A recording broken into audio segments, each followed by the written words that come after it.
오늘 말씀에 귀 기울여 볼까요? 진정한 주인공께 축하를. 누가복음 2장 6절에서 7절 말씀. 메리 크리스마스!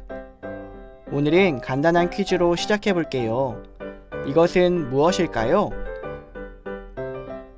모든 사람은 이 날이 있어요.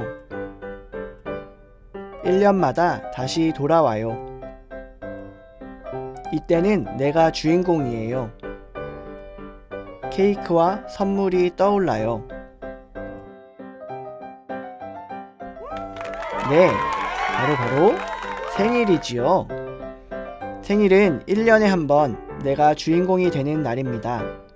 생일은 나뿐만 아니라 나를 사랑해주는 모든 사람들도 기뻐하는 날이에요.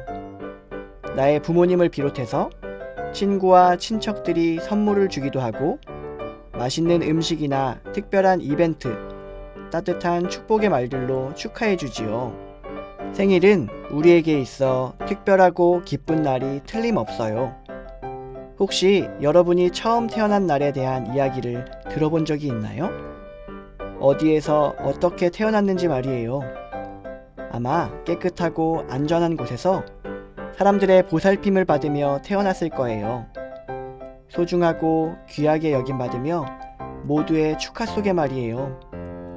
이 축하는 태어난 날 뿐만 아니라 태어나기 전 엄마의 뱃속에 있을 때부터 시작되었을 거예요.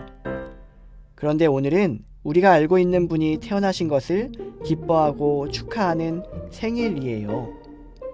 바로 아기 예수님의 생일, 성탄절이지요.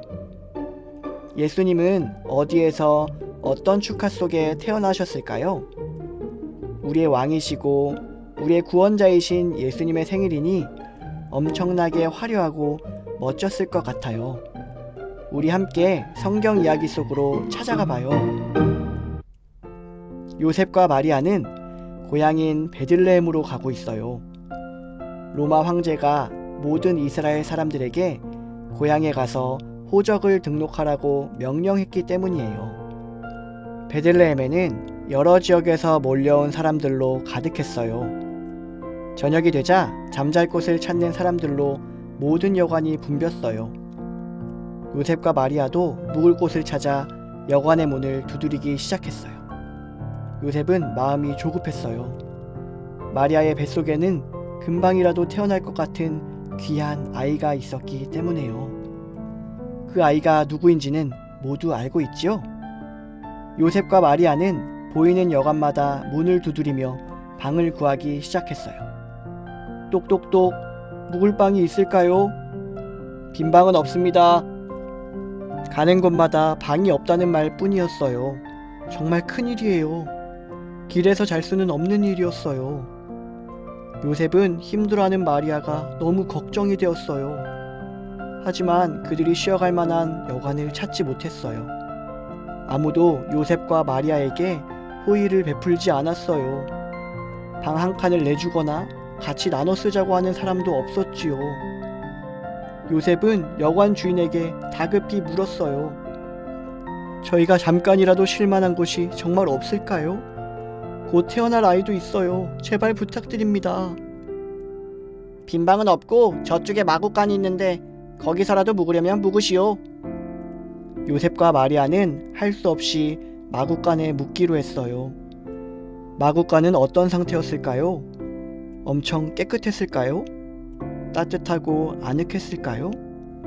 조용했을까요? 전혀 그렇지 않았어요. 그곳은 동물들이 쉬고 있었고 춥고 냄새나는 곳이었어요. 그런 마구간에서 아기 예수님이 태어나셨고 동물들이 밥을 먹는 구유에 누이셨어요. 우리 친구들이 태어난 곳이나 분위기와는 많이 다르지요. 그런데 여러분, 예수님은 어떤 분이신가요? 예수님은 온 세상을 지으신 하나님의 아들이시고 평화의 왕으로 오신 분이세요. 또 우리를 죄에서 구원해 주시려고 오신 구원자셔요. 하지만 베들레헴에는 예수님이 누울 따뜻하고 깨끗한 방 한 칸도 없었고 예수님이 태어나신 것을 아는 사람도 많이 없었어요. 예수님이 태어나신 상황은 너무나 열악하고 초라했어요. 슬프게도 예수님은 태어나실 때에 사람들에게 환영받지도 축하받지도 못하셨어요. 그렇다면 요즘의 성탄절의 모습은 어떤가요? 이 땅에 찾아오신 예수님을 맞이하는 성탄절을 지내는 모습이 조금은 달라졌을까요? 주인공인 예수님의 탄생을 기념하고 축하하는 날 같이 여겨지나요?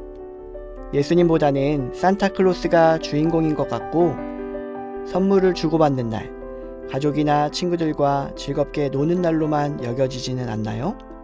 사람들 마음속에 주인공이신 예수님을 맞이하는 축하는 사라진 것 같아요. 그럼 여러분은 어떤가요? 이 땅에 오신 예수님을 기념하는 성탄절로 보내고 있나요? 우리의 왕으로 오신 예수님에게 왕다운 축하를 해드리기 위해서 무엇을 준비했나요?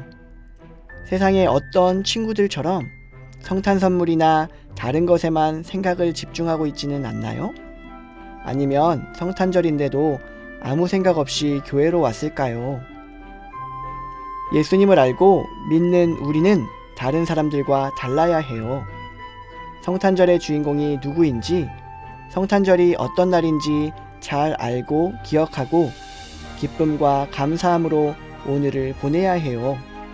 사랑하는 친구들, 오늘 성탄절에 우리가 기억해야 할 것은 성탄절의 주인공은 예수님이란 사실이에요. 주인공이 없는 생일 파티는 말이 되지 않아요. 그렇기에 우리는 성탄절의 주인공인 예수님을 생각하고 왜 예수님이 이 땅에 오셨는지 기억하며 오늘을 보냈으면 좋겠어요. 또 이 땅에 왕으로 오신 예수님을 진짜 축하하며 왕으로 대접해드렸으면 좋겠어요. 오늘 하루 동안 성탄절의 진짜 주인공인 예수님을 돋보이게 하고 예수님을 기쁘시게 하는 축하와 감사가 넘쳤으면 좋겠어요. 두 번째로 성탄절에 우리가 해야 할 것은 주인공이 아닌 것들을 내려놓는 거예요. 선물 받는다고 했지? 외식한다고 했었지? 산타 행사가 있다고 했지? 하는 것들은 예수님 다음으로 내려놓아요. 성탄을 준비하고 기다리며 내 마음의 1번을 예수님으로 정해요. 그리고 아직도 성탄절에 누가 태어나셨는지, 예수님이 왜 오셨는지 알지 못하는 친구나 가족들에게 예수님의 생일을 한 번 더 소개해요. 우리의 마음이 예수님으로 꽉 찬 성탄절이 되기를 축복해요. 주인공으로 오신 예수님을 생각하고 감사하며 함께 기도합시다. 하나님, 이 땅에 예수님을 보내주셔서 우리를 죄에서 구원해 주시고 하나님의 자녀 삼아 주셔서 감사드립니다. 성탄절의 주인공은 산타도 선물도 나도 아닌 예수님이심을 기억하게 해주셔서 감사합니다. 예수님의 이름으로 기도드립니다. 아멘.